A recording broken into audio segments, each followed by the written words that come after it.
Hello, loves. This is Kathy, your healing psychic. And in celebration of Virgo and their life connection to health, I'm going to do a series of short videos on the real causes behind diseases and health problems that some of you might be experiencing.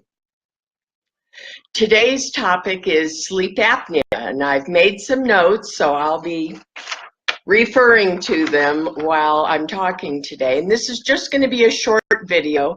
I do hope it helps you think about other ways of handling sleep apnea if you have it. All right.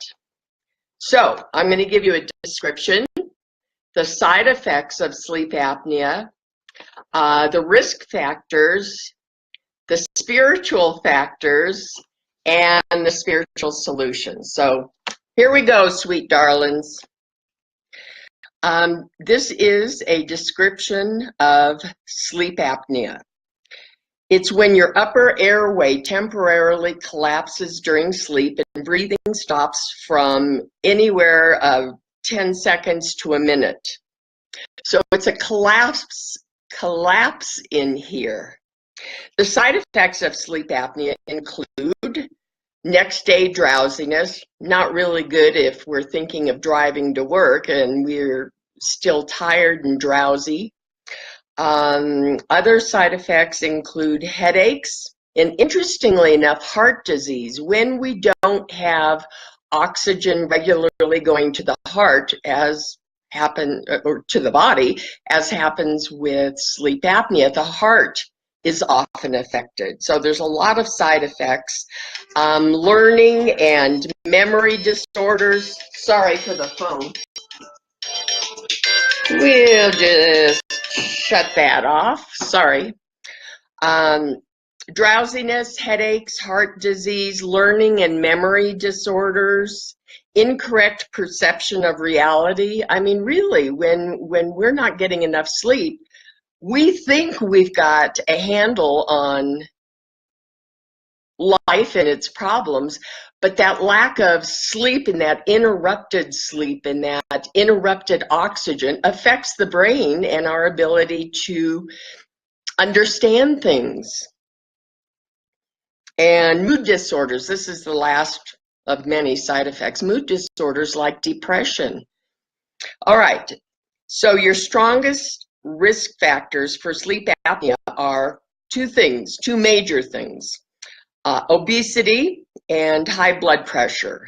And so, of course, the conditions to turn around are going to have to, you're going to have to look at those two issues and do something about those two issues.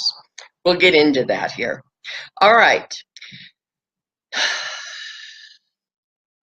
I'm a really big fan of Louise Hay and her book, You Can Heal Your Life.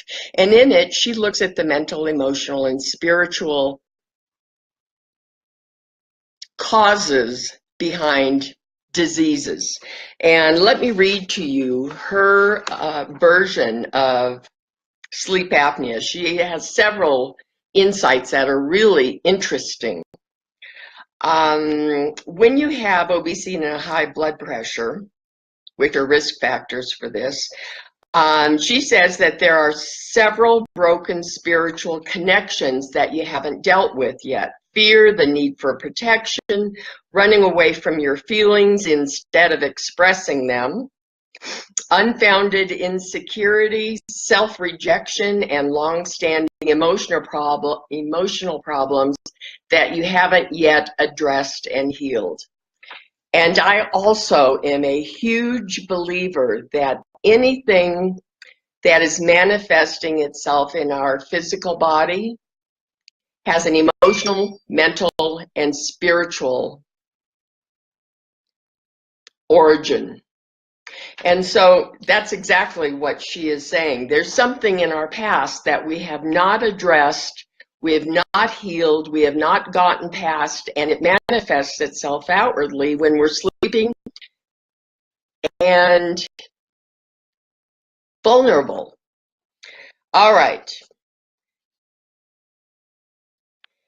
if you have sleep apnea, you can be sure you're feeling guilty. This is also her. That you can also feel sure that you've been feeling guilty about having feelings of disappointment, bitterness, unforgiveness, and resentment.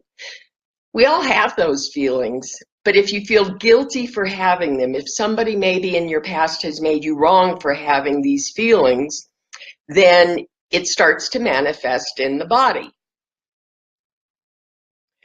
And also very interesting, I found with sleep apnea, Kevin, my husband, has this. And I think once he got his weight down, that helped enormously. But when you feel like you're being overworked, underappreciated, abandoned, abused, and unworthy, these feelings manifest in the body around this area. And isn't it interesting that it's around the throat area? Because the throat always is an indicator of where we need to speak up. And so things from his past that he didn't speak up about did cause sleep apnea problems, and he has since gone for counseling and had those addressed, and the sleep apnea has gone away. So there is a very strong, provable connection to not dealing with our past and having sleep apnea today. All right. And it's interesting that Louise Hay says these guilty feelings are in effect physically suffocating your hurt feelings in the area of your voice and throat. Well, it kind of makes sense, doesn't it? If we don't express it, we won't always get an apology from the people that owe us one, but if we don't come to terms with it, if we don't make peace with it and move on, then what this says is that the guilty feelings, well, I shouldn't feel this way, or it's not right, or I was told to just stuff it. Well, you see, it comes out sideways. All right, spiritual solutions to sleep apnea. Here we go. 1, correct your nutrition. I can't begin to tell you how important it is to eat foods that have not had poisons spread on them, in the fields that have not been genetically modified. What you put into your body is what is giving nutrients and health to your limbs and your heart and your mind and your throat. And if you feed it crap, it's going to come out sideways. And sleep apnea is definitely connected to your lack of healthy foods. Number 2, bless your past and let it go. I can't urge you strongly enough to live in today. And for a lot of us, our past has been pretty damn brutal, and it's hard to let it go on our own. Please go get counseling. Go to a spiritual minister, somebody you trust that can help you let go of the past and start living in the present. Number 3, and this is the final one, but it's got 6 parts. Number 3 is speak up for your needs. And if nobody's ever told you, let me reassure you, these are basic human needs. You have them. You deserve to have them met. And here they go. Number 1, safety, security, comfort, order, consistency, and control of your own life. And I'm going to make a diagram of these so that you can have them to refer to later. Number 2, significance. Ask yourself if your life has purpose and if you feel needed by someone or something. For many of us who are single or we live alone, we have a pet that needs us and loves us, and we can love them. Pets are so important. And if we're in a marriage, are we with somebody who loves us and demonstrates that and needs us, and vice versa? Number 3, variety. Somebody's giving me thumbs up. I don't know who it is, but thank you, whoever you are. Number 3, variety. Boredom.